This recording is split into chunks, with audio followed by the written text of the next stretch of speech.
Alors, ici on va voir la configuration d'un serveur DNS. Comme vous voyez, avant d'installer un serveur DNS, il faut vérifier l'interface réseau. Il faut donner le même adresse à l'interface et aussi le premier serveur DNS. Comme vous voyez ici, l'adresse, il faut donner la même adresse IP au serveur DNS préféré. On met OK, OK, fermé. Bon, maintenant, comme vous voyez, j'ai déjà installé le serveur DNS. Il n'y a pas de notification. Ici, le journal log.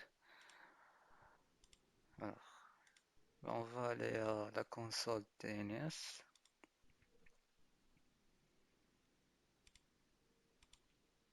Comme vous savez, au niveau de la DNS, il y a deux zones qu'il faut le configurer. Il y a les zones de recherche directe et les zones de recherche inversées ou bien indirectes. Bon, à chaque zone, il faut ajouter les enregistrements. Enregistrement A, 4A, PTR, SOA.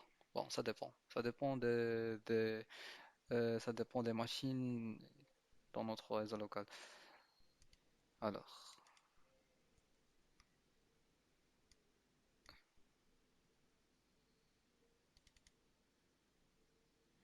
comme vous voyez, il y a une zone de recherche directe déjà créée. Il y a des enregistrements A, type A,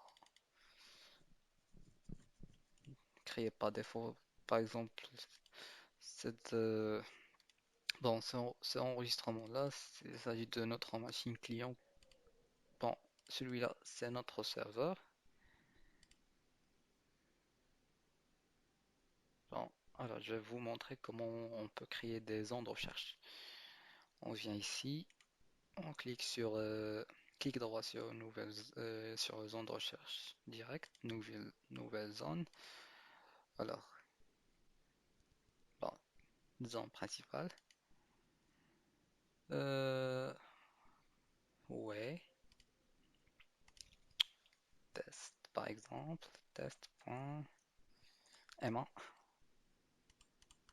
Alors, n'autorise pas de mise à jour. D'accord, bon, c'est bon. Comme vous voyez, c'est déjà créé.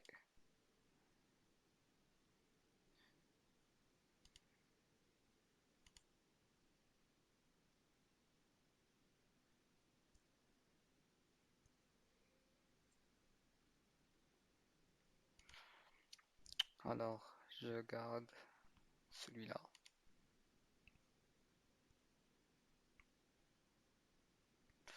Comme vous voyez, si au moment que j'ai créé une nouvelle zone de recherche directe, et il y a deux enregistrements qui viennent de créer automatiquement.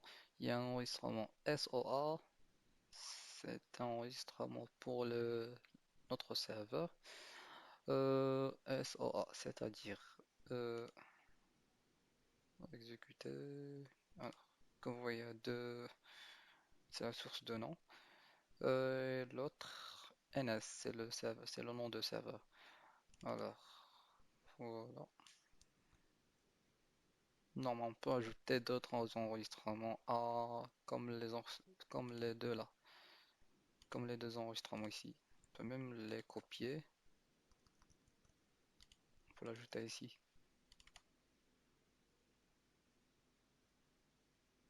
Tout le domaine, délégation. Je peux ajouter des enregistrements comme vous voyez ici.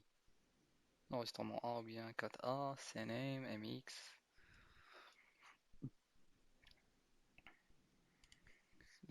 Et aussi, il faut ajouter une zone de recherche directe, il faut ajouter une autre indirecte.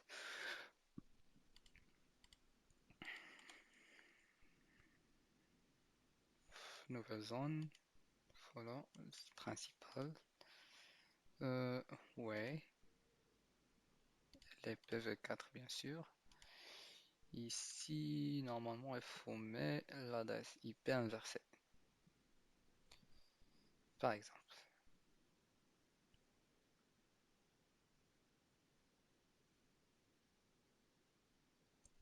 Voilà, c'est déjà créé ici.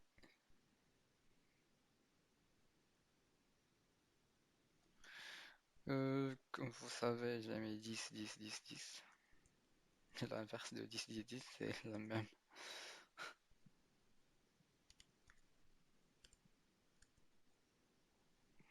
Comme ça, je peux pas tromper.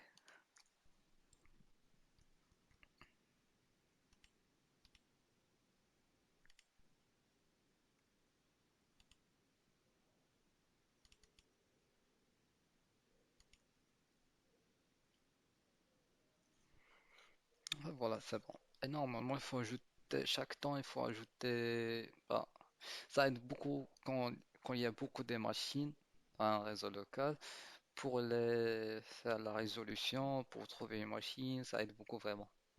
Comme ça, ça prend pas, la recherche, ça prend pas beaucoup du temps, c'est rapide et pratique. Voilà. Bon. Et chaque zone de recherche, il y a des enregistrements spécifiques. Par exemple, au niveau de la zone de recherche directe, on peut ajouter, alors, je vais entrer une zone, je peux ajouter soit des enregistrements A ou bien 4A, CNAME, MX, même les OA, NS. Et pour la zone de recherche inversée, il y a un seul type qu'on peut ajouter, c'est le PTR, CNM, les deux là.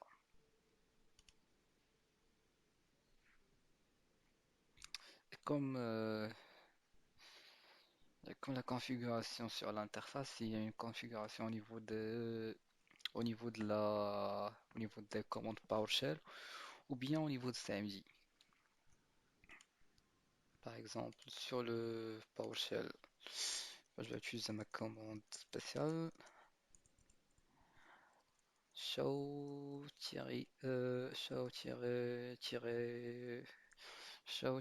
quoi, commande, voilà. Il y a la console, on cherche DNS server, voilà, voilà. Euh, c'est là pour ajouter add DNS server permanent pour ajouter une zone de recherche principale. Il y a secondary, mais où? Bon, on peut ajouter une zone de recherche directe, pardon, on peut ajouter une zone de recherche principale ou bien secondaire quand il y a deux serveurs. Il y a un serveur qui va être principal, il y a un secondaire et il faut faire la synchronisation avec la commande. Bon, et 7, je crois, elle est là. 7, DNS serveur, synchronisation, bien un truc comme ça, j'ai vu. Ouais, euh,